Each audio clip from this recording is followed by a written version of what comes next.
Zdravo and welcome to SLOgoment, a Slovenian football podcast. And on today's episode entitled Congratulations and Qualifications, I will be covering some Slovenian national team player news, some PrvaLiga news, recapping the Celje and Rieka Conference League match, previewing the match with FC Shelbourne of Ireland this Thursday, December 18th, and lastly providing some updates on the state of the national team manager position.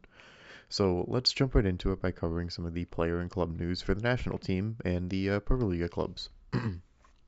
So starting with Benjamin Šeško returned from injury, playing 20 minutes for Manchester United on December 15th in their 4-4 draw against AFC Bournemouth, and it is great to finally see Benjamin Šeško finally return to playing in the Premier League. He has played only a handful of games this season, has only started fewer than that, and the injury he picked up at the end of October did not help with that at all. So I would love to see him officially return to form and start just banging in goals in the Premier League, especially heading into the new year. But with the state of Manchester United and it being led by Ruben Amorim, you can never really truly predict what is going on with this club. So all I will say is I hope for the best with Šeško at Manchester United. I know it is his dream club, as in a recent interview he stated that with his agent, I believe it was, that if he had any regrets with signing for Manchester United, and he said his only regret would have been if he had not chosen to sign with Manchester United, as that it was always his dream to go play for this club. And I wish him the best of luck at Manchester United, of course, and I would love to see him succeed, but he really picked a time to join his dream club. So yeah. Anyways, in some brighter news, Timmy Max Elshnik signed a new contract with Crvena Zvezda, saying this about the club. I'm overjoyed that I'm going to be part of the Red Star Belgrade in the future. I hope I have a lot of wins and laurels to come. Thank you to the people of the club for giving me confidence and a new contract. I feel at home with Crvena Zvezda and my family is happy. I hope to be a champion with Crvena Zvezda again this year, and that's why I came here, to win trophies and play in the Champions League. And again, that's from Timmy Max Elshnik of Crvena Zvezda, and he has re-signed with the club until 2028. So I believe that they are, I can pull this up right now, Crvena Zvezda, I think they are still sitting on top of the league. No, they are currently 4 points behind Partizan of Serbia, but that league is kind of always a two-horse race between Partizan and Crvena Zvezda, and they are just over halfway done with the season, so all to play for still, and best of luck to Timmy Max Elshnik with Crvena Zvezda in their domestic competition. Then Zembi Potnik of Swansea City scored his 10th goal for Swansea City, 8 in the EFL Championship and 2 in domestic competitions, with 23 appearances for the club so far this year.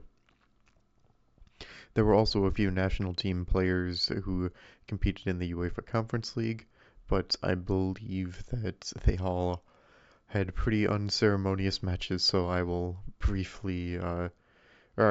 quickly just move on from that as to hopefully not give any bad luck to them in the future. Then for the PrvaLiga, 2 new contracts were signed between the last episode and now. Camille Manseri, the Algerian and French player for FC Koper, has re-signed until 2028. And Jean-Pierre Longonda, the Trinidad and Tobago and Belgium player, I believe that was Trinidad and Tobago. Pierre. Apologies for the delay. I just wanted to verify this. I don't want to ever misrepresent a player. No, Democratic Republic of Congo. Sorry about that. So yes, the DR Congo and Belgium player, Jean-Pierre Longonda for FC Koper, has also re-signed until 2028. And 2 high-quality players for FC Koper. Camille Manseri has been lighting up the PrvaLiga. He has been an absolute class player for that club, so it would be great to see him continue to achieve success at the club. I have no current updates on the current status of NK Damjale or their financial situation, but when I do have information on that, I will 100% keep the podcast updated. And I also currently have no new information on the state of the Olympia ownership group. So as of right now, nothing has really changed for either of them. In good news again, Celje won the award for Slovenian Sports Team of the Year at the Athlete of the Year Awards in Cankarjev Dome in Ljubljana, where manager Albert Riera had this to say in his acceptance speech.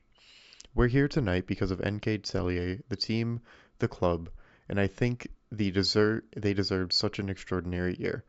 Besides, you know how happy I am in this country, which gave me the opportunity to start my coaching career. And if this country needs me, if it believes that I am the one who can help the nation to progress with the next generation of footballers, I will be happy to help. Referencing the vacant national team manager position, and I will be talking about this more at the end of the episode. Then NK Maribor's Jean-Michel Sebi will be joining the Ivory Coast national team in the Africa Cup of Nations, or AFCON, until January 18th, and best of luck to him to hopefully compete well and go all the way into the finals for his country and represent NK Maribor on the national team stage. Believe that is it for the national team and PrvaLiga club news. So I will be going on to the matchup between NK Celje and HNK Rieka in the UEFA Europa Conference League. So, ahead of the match, Victor Sanchez and El Riera obviously held press conferences to talk about the upcoming match between the two clubs, and Victor Sanchez had this to say on Celje and Albert Riera. It's a club that's constantly making progress. Their advantage is that they are in tune with the profiles of the players needed for their model of the game. They do it perfectly, both the professional staff and the management of the club.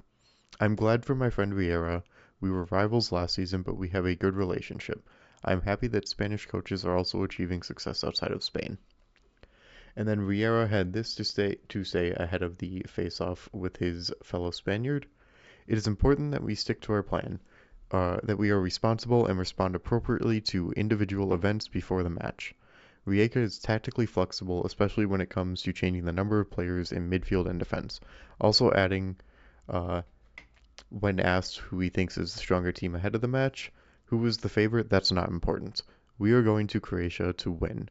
We believe we will succeed. We believe we will need to reduce the number of mistakes we make, but so far we have never felt like we were the underdogs in any European competition or match. So that is an accurate statement. I believe that Celje and Riera believe that they could win every single match they competed in. And that was not the case in the previous match against Sigma Olomouc. And it is also sadly not the case in this match against HNK Rieka, led by Victor Sanchez. So to go into details on the match, obviously Celje missing Jan Kroničnik due to injury, the injury that he picked up in his shoulder. The players have been competing pretty much non-stop for the entire season. They've had a pretty long season as it stands, having to have competed in the Conference League qualifiers, having to have competed in all of their league games so far this season, and also having to compete in the Cup, which they were recently knocked out in. And now they just had to travel, although not a very long distance, but this was a traveling game.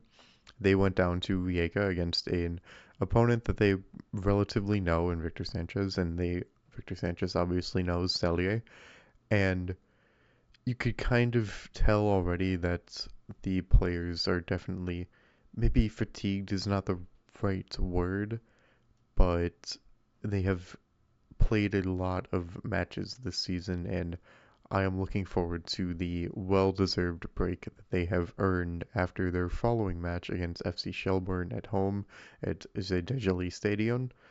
And to get into the match, there were a lot of early chances for NK Celje. They held 59% of the ball possession in the first half. They had an XG of 1.19, three big chances, one of which came within the first 10 minutes of the match. And as it continues to be the case for Celje, they got a chance early on with Kovacevic having a near one-on-one with the keeper and just sent it wide, failed to put it away, and then later on also in the first half, in the 30th minute, Celje get their best chance of the game when Nikita Yosifov hits the right post with a shot on from the right of the box, and the cross came in from Daniel Storm on a breakaway down the left-hand side.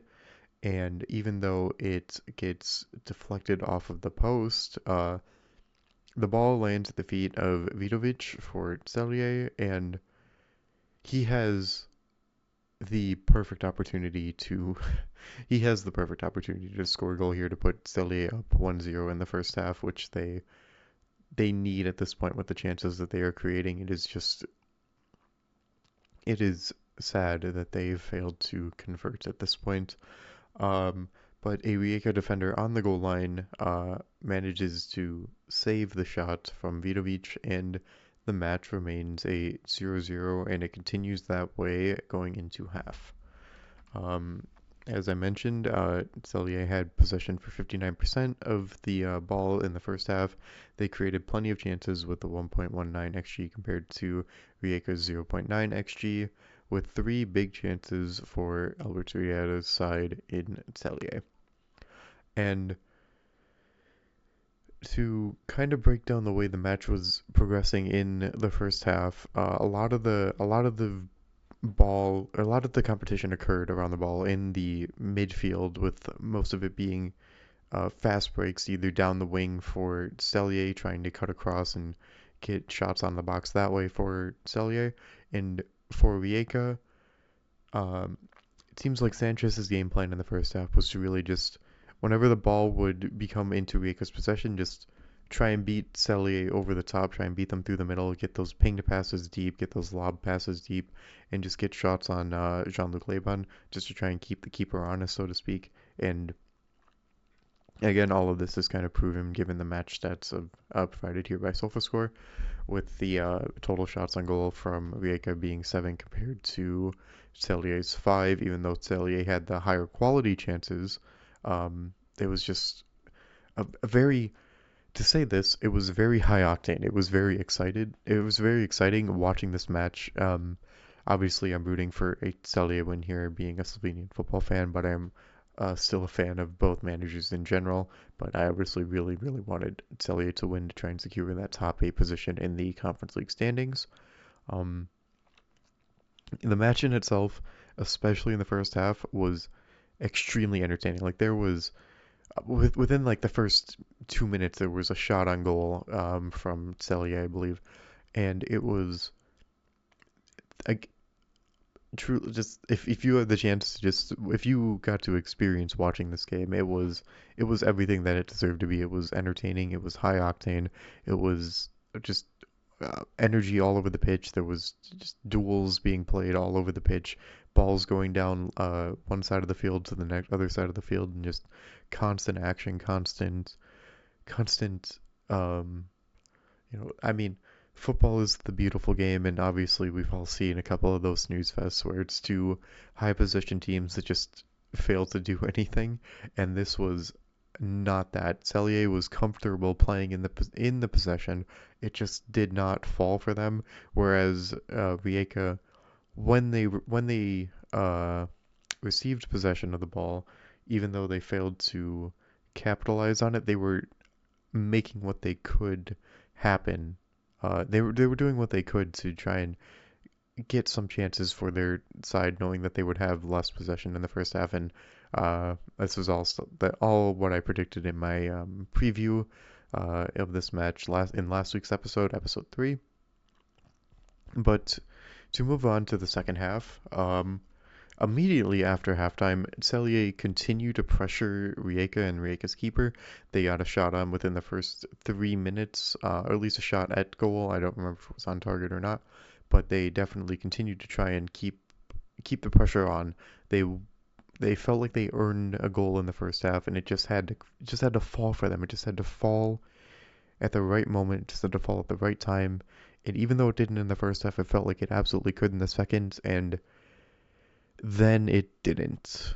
So in the 55th minute, a disaster occurred for Celje when, from a far side corner for Rieka, the ball gets in-swung out, or pardon my terminology here, an outswinger from the corner kick taker for Rieka that comes off of the crowded front of the goal, where it comes off the head of a Rieka player, and it falls to the far side of the post, and uh, just um, I don't want to say unmarked. I forget who was marking the far side player, but it was a very loose marking, so to speak, and the shot even could have been better. He had time, whoever the Rijeka player was who took the shot, I forget who it was.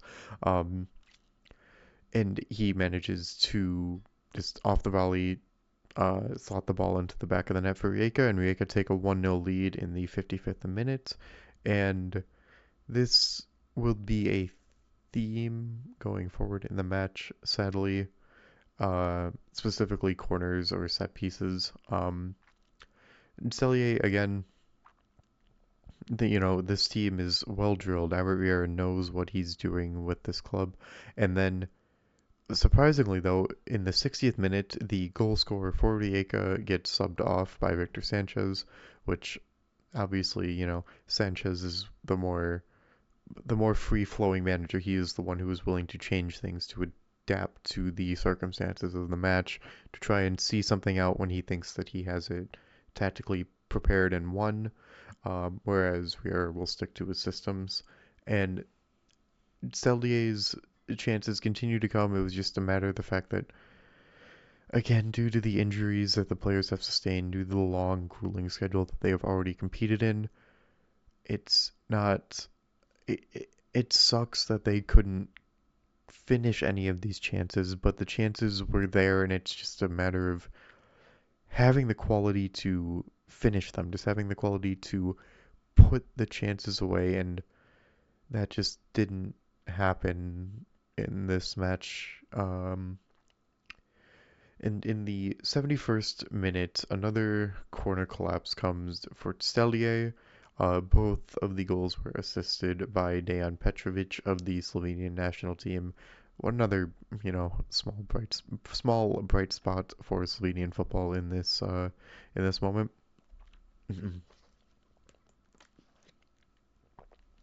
But I'm trying to remember specifically how this one happened. It was a near side corner for Rijeka that is a bit more rehearsed in the sense that it's not just, a swinging ball into the box. It is passed to Rijeka passes the ball into play, then on a run, a couple of Rijeka players come from outside the box, inside the box, and Celje box is extremely crowded with both Rijeka and Celje players.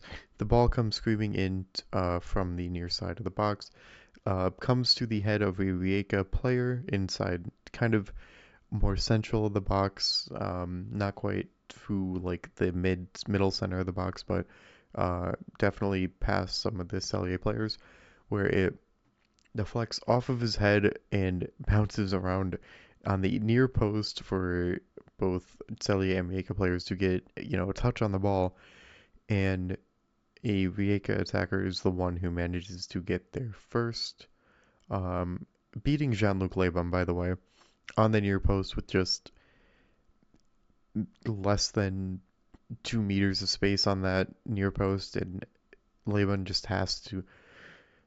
Leban should save that. It's a moment he's going to want back, and it's just kind of the theme of the night is that just moments that you're going to want back between the chances that were created from Josifa Venkovicevic and Pate.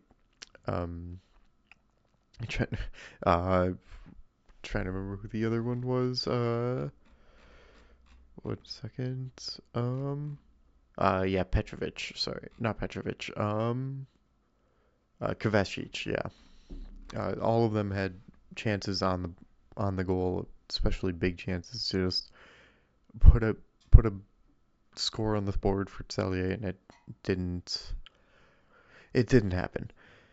And that is all forgivable. That is all, sometimes you play your best game and you lose. That's just the case of sport. It happens all the time, and there's nothing that can be faulted with that. I'm, it happens. What shouldn't happen is what happens in the 75th minute for the uh, I forget this every time with the Baltics. Uh, are, yeah, yep, Lithuanian. Okay, so Artemius Tutishkinas of the Lithuanian National Team. Um, Rieka get a fast break down the right side of the pitch where it is being covered off by Tutishkinas of Celje and, pardon me, uh, he just trips Rieka's player, doesn't even go for the ball. Very obviously, there is no attempt to even go for the ball as the ball is yards ahead of the Rieka player racing down the right wing of the pitch, and he picks up a straight red card here in the 75th minute, and at this point, the game's gone. The game's over. Celje are down 2-0, and you just lost any chance of building any momentum back just off of just a just completely stupid, just completely ridiculous thing that Tutishkinas does here. It's just I'm not a professional footballer. I'm a couch analyst here, but I can't understand what was going through his head when he decides to just trip a Rijeka player going on. And obviously, red cards are generally reserved for extremely dangerous phases of play or for a clear and obvious chance on goal. I don't believe this was a clear and obvious chance on goal or necessarily an extremely dangerous play per se, but the context of the moment is that to Tishkanas, you just you can't do that. You can't just trip a player because you're emotional or you're losing the match. And if you were to watch the clip, that's what it is. It just he completely loses his head here. He just completely sticks a leg out as the Rijeka player is racing down the wing, and no attempt at the ball. Doesn't even check on the Rijeka player after he goes tumbling out of the pitch. It's just poor. It's not in sporting conduct at all. It's just not respectable competition at all. And for him to pick up the straight red here, I mean, it sucks that he's going to miss the next match for sure, which is not a must win because Celje are already guaranteed to go on, more or less guaranteed to continue on into at least a knockout phase, but they need, and I mean they need to win the next match against Shelbourne to try and guarantee themselves a spot in the top 8 where they immediately move on to the top 16, which I believe that side would like as the players have been pretty ran through already. But again, it's just Tadishkinas, that's just so really there are just no words for that. Just dumb. And his facial reaction after that as if he wasn't expecting to get a red card for that is just ridiculous, man. You know what you did. You know what you did. At least own up to it. Don't go, flailing around. Don't act surprised at that. Don't try and mouth off to, I forget which side of the bench he was mouthing off to, or if he was mouthing off to the to one of the players or something like that, or the referee or whoever it was. But just own the fact that you you made a mistake in the heat of competition, and it is what it is.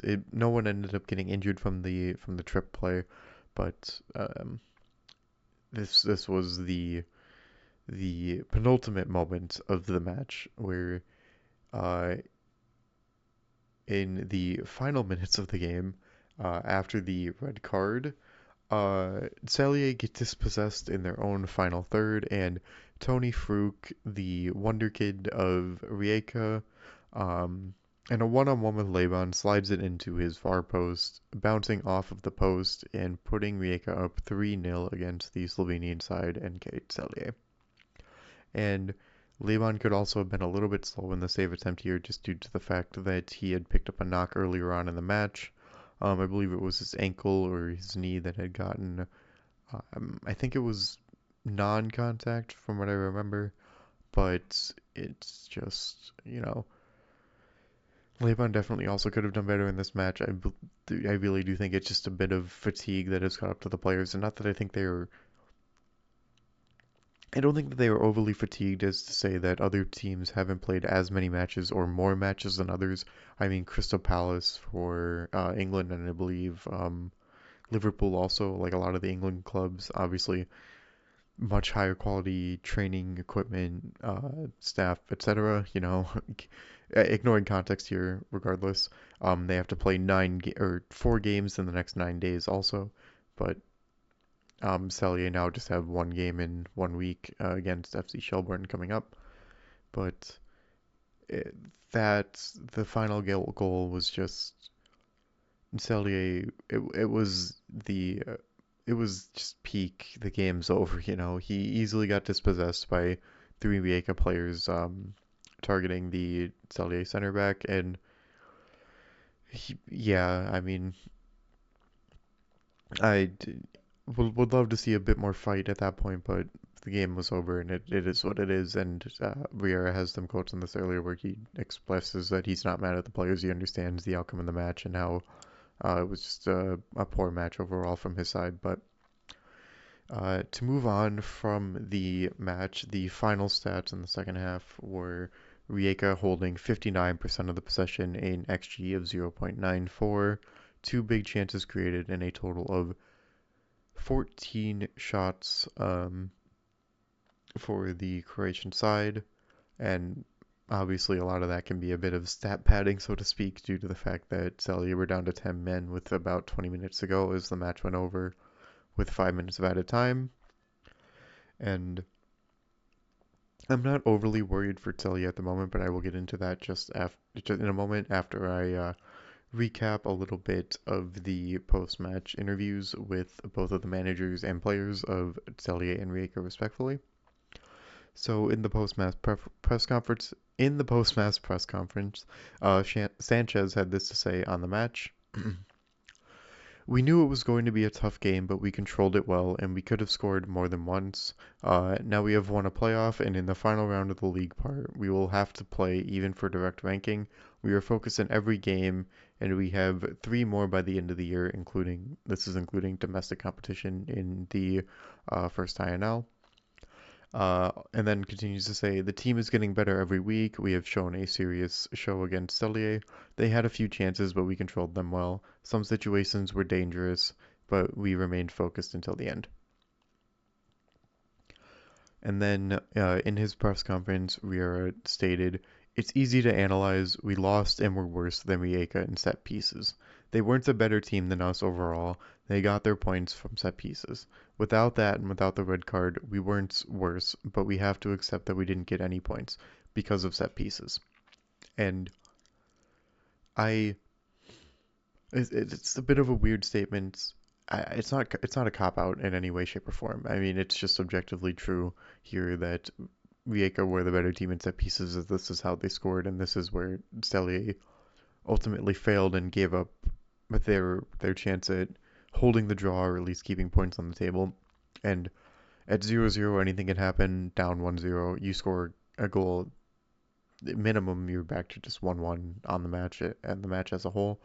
So continuing, until the first goal, we were the better team and had better chances, more dominance, but in the end, goals count. We had chances, but we didn't score. and then we conceded a goal from a corner to make it 2-0. Today they were better at set pieces, so it's an easy analysis. They are not better than us. We lost because of set pieces. A blanket statement to say that they are not better than us is just a little bit.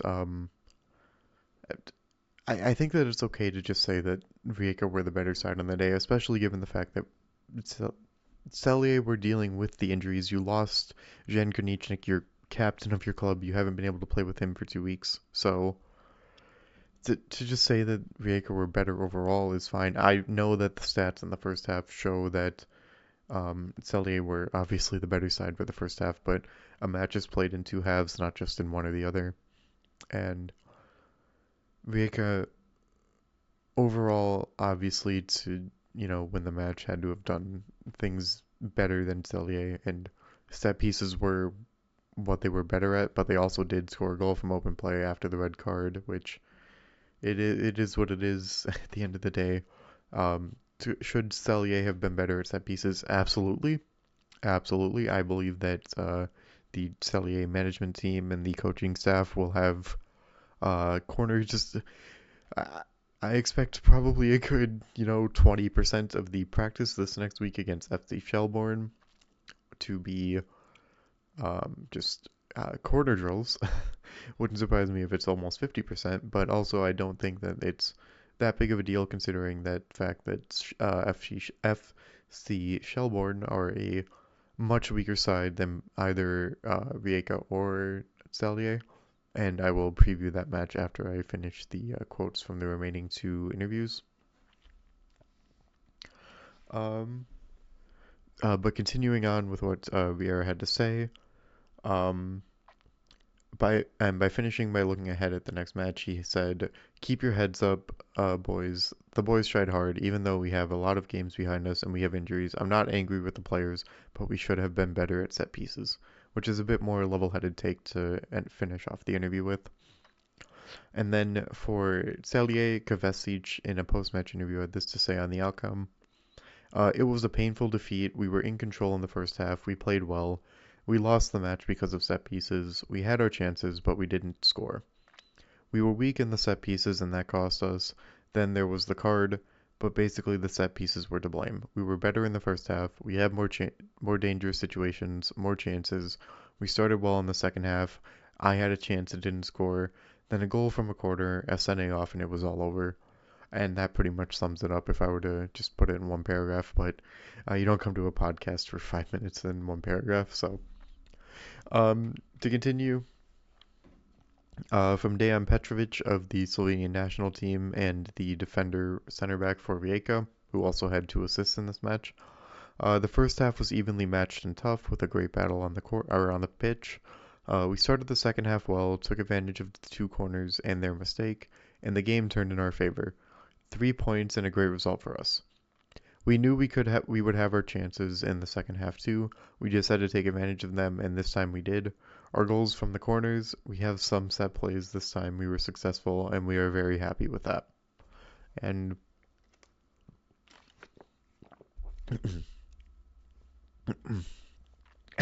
sorry, I swallowed a little bit wrong. I mean, again, that also pretty much sums it up from the player's point of view. That Rieka were better at set pieces on the day, and it was enough to get them 3 points in the match. So a look ahead, we have Celje at home in the final match of the UEFA Conference League before we get into knockouts. Again, Celje are sitting on 9 points. I believe they have already more or less secured the Conference League spot, at least going into a round of 24 through 9 knockout stage.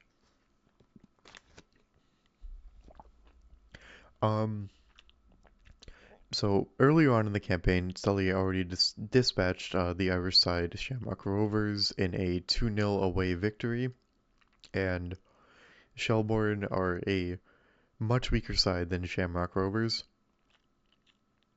to the point that the club FC Shelbourne have not won a game yet in the UEFA Conference League.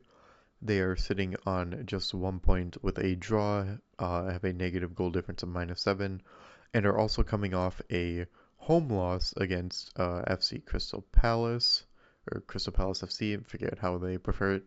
Um, they now have to travel to Celje. Their season is actually over, so all they have left to do is, well, they're effectively knocked out of the UEFA Conference League. Uh, they just have this match against Celje, and then their season is over until the Irish Premiership comes around next season. And I assume that they have motivation to want to win a game. Do I think it's going to happen against Celje? Absolutely not. I think that Celje are, now that some of the players have come back from some injuries, obviously we're going to miss Tishkanas, but I'm sure that they will have plenty of time to game plan for that in the coming week. Uh,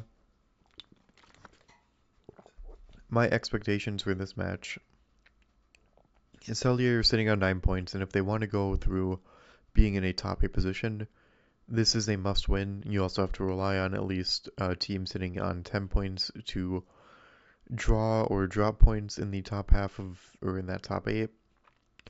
Is it possible? Absolutely. Will it happen? Possibly. Will Celje win against Shelbourne at home? 100%. I do not see Celje losing to FC Shelbourne. Celje are the better side, the better drilled side. They have much higher quality players, in my opinion. They have a much stronger attack, a much better system. They have competed against stronger opponents more recently. And although the outcomes were not to their favor, some of the doom and gloom in the media of like the fairy tale dream is dead or whatever, one of the captions of the articles I saw, it's not that bad. It's FC Shelbourne. If you needed a get right game to come at the right time, this is absolutely it for Celje.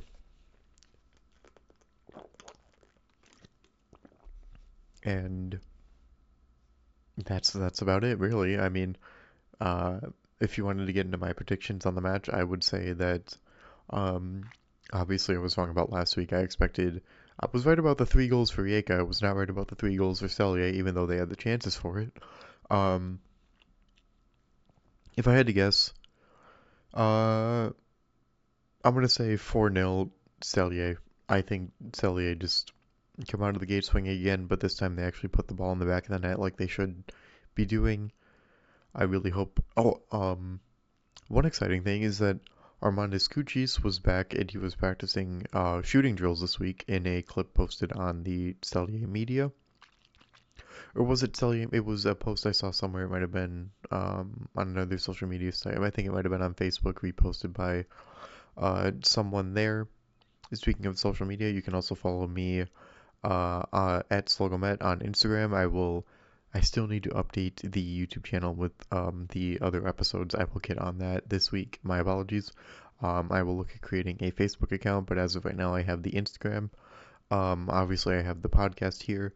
And if anyone else would like to follow me on any other Instagram or any other media pages, just drop a comment, send me a message on one of the, excuse me, on one of the existing media pages, and I will happily accommodate.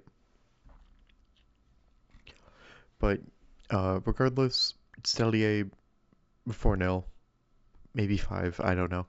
But it should be dominant, and if we want Celje to continue to compete in the Europa Conference League, it needs to be a decisive victory, especially against a side that is functionally competing for nothing other than to play a little bit of spoiler. And even then, it wouldn't even be spoiler because, again, 9 points is enough to get you into at least knockouts. So, to recap the current Conference League, standings and the look ahead, and moving on, I will now be talking about the current position of the NZS, the open manager spot position, and the opinions, or rather thoughts of the president of the NZS, Radenko Mijatovic. So, starting with a quote from Mijatovic regarding the vacant spot of the national team manager spot. The NZS has always given priority to Slovenian football experts, which has proven successful so far.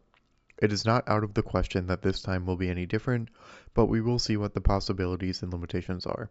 In the case of candidates with similar criteria, we will always opt for Slovenian football experts.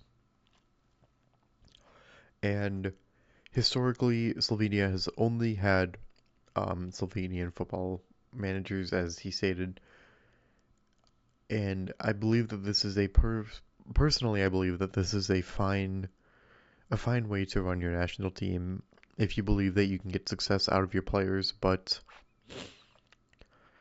this is I don't want to speak out of turn here as due to the fact that I am not of Slovenian descent or well, I am of Yugoslavian descent, but not of specifically Slovenian.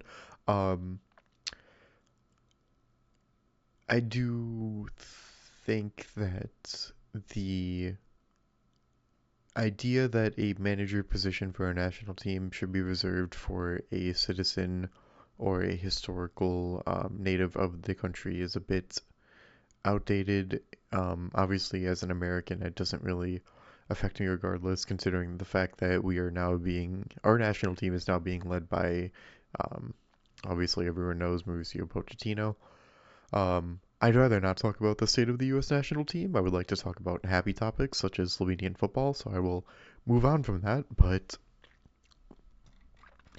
regarding the national team vacant spots, last week I referenced the fact that Equipa had run an article saying that Victor Sanchez was contacted about leading the Slovenian national team. Um, I said that sounded like a load of baloney. Um, Victor Sanchez also said this. His quote saying, I don't pay attention to writing in the media. I've got enough work to do in Rieka. I was told yesterday about the speculation, but I have to tell you that no one has called me in this regard.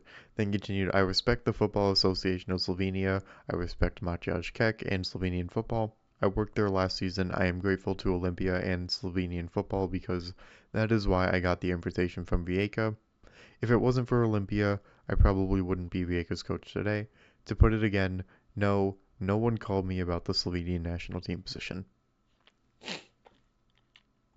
And that sounds about right. That was a bit of a goofy statement to come out of Equipa. I don't even know um, why it would be Sanchez, considering the fact that he's not even coaching in Slovenia at the moment. And if you were to go with a national team coach, I would assume you would want someone who is currently coaching in Slovenia, but just my thoughts on the matter. Um, this was after the match with Celje on the after the match with Celje in the Conference League, and then we are also had this to say uh, about taking the spot in the national team as the manager, and this is what he is stated as saying. I would be 100% committed to this, not 90%, 100%. And now that I am in Slovenia, there is no better time to do this. Would it be better if I were at home on the couch in Spain or Germany? No, it would not. It would not be the same. Now I am in Slovenia. Now I'm getting to know the players and I'm with them. 9 or 10 players from this group of national team players have already worked with me. I see things positively. I know how I can help and what I can do. But I'm not the one who decides that. So Riera also acknowledges the position of the NZS president, Radenko Mijatovic, in regards to the historic precedent of hiring exclusively native managers for the position, but he reiterates his belief that he is ready for the dual role of manager of Celje and manager of the Slovenian national team, saying, You know me, do you think I would do something that I wouldn't be prepared to do? That I am not available for both positions? No. No, if I wasn't sure I was able to do this, I wouldn't be talking about it. I wouldn't be talking about it. I am so prepared for this, I take these things very seriously. And in terms of, whether or not I believe him, I do. It's the type of thing that Riera would say. I think that it would be a lot. I think that if he believes he can do it, I have no qualms with him taking that mantle of doing both. And it would be great to see him try and do something with the systems that Slovenia has had in place. As he said in a 24-hour interview last week with I forget who the interviewer was, but he stated, you know the quality of Sheshko, you know the quality of Elshnik, you know the quality of Svetlar, you know the quality of Vipotnik, you know the quality of Biel. We know that we have quality players here at this national team, and it sucks to see that a potential new golden generation be kind of squandered on poor outcomes and poor tactics, and seeing Vieira manage that in a system that is conducive to the players that are built to compete on the highest level would be great to see. But it's not my decision. Uh, unless um, uh, sorry, unless Radenko Mijatovic is also listening to me, if I could influence his opinion somehow. I don't think I do, but that'd be great. But it's not not my choice, and if he is listening, I would say that I would reconsider the idea of putting Riera on that list of being a potential candidate for the national team.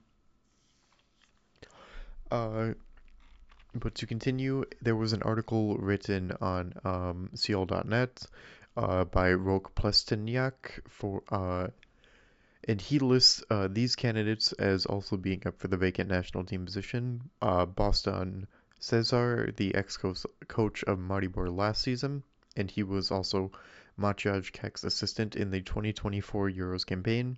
And he is currently without a coaching job. In terms of familiarity with the team, no one else would make a better candidate, in my opinion. I would not be opposed to Boston Cesar taking up the mantle as the national team manager, especially given his familiarity in the role. He did run a couple of the game plans and manage the team when, obviously, when Keck picked up that red card in against Portugal in the 2024 Euros, and then also a couple of times when Keck was out with illness. So he was undefeated in those times and even picked up a win, if my memory serves correctly.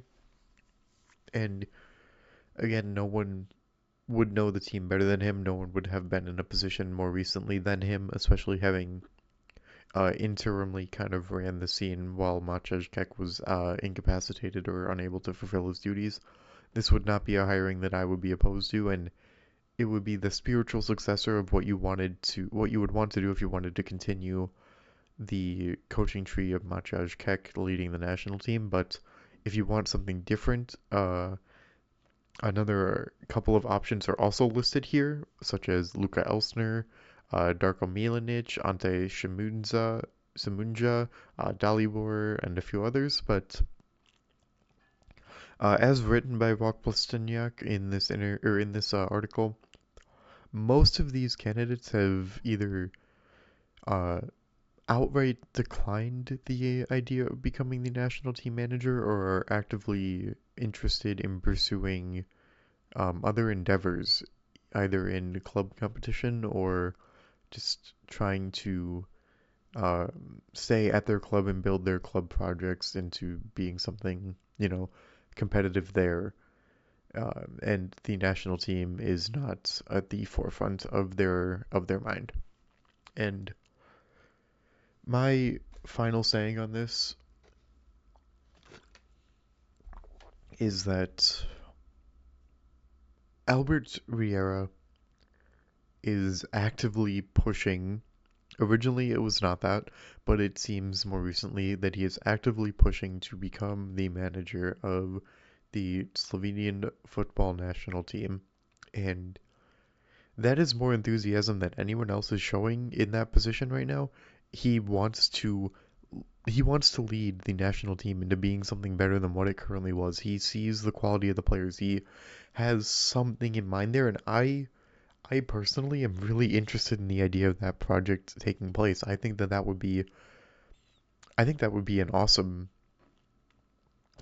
signing. I think that would be an awesome position for Riera to be in. Obviously, managing has its drawbacks and is a much more difficult task.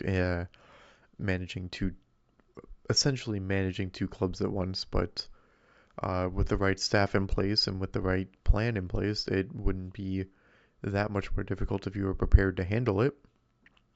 And it's not like it hasn't been done in the past. I researched it a little bit, and there are definitely players or managers who've had success managing both club and country, including going on to compete very well in like World Cup competitions and Euros and national team competitions, etc. And while also bringing their clubs to great heights in Champions Leagues and in winning trophies domestically. It's not unheard of to be able to do dual management. But that's just my final opinions on the topic. Unless I get any more updates uh, going into next episode, I probably won't be covering this until a new manager is selected. Next week, we will be looking forward to recapping the final match of the Conference League phase with FC Shelbourne going to NK Celje. There are no updates, obviously, on PrvaLiga, DrugaLiga, Mladinska Liga, Ženska Liga, etc., because all of those are on a hiatus for the winter break, so those will be recapped in the future. I do still have a plan for a YouTube video I would like to release. My first YouTube video will be on the SLOgoment Pod channel. It will be a kit review. Obviously, halfway through the season is a little late, but I would like to give my opinions on the kits of the teams in the PrvaLiga, and look out for that hopefully soon on the YouTube channel. I will also finally convert those previous podcasts into video format to be posted to YouTube. And that just about sums everything up for episode 4 of SLOgomet, a Slovenian football podcast titled Congratulations and Qualifications. That's just about it. I will see you all next week for another episode of the SLOgomet podcast. Vala ciao, adio.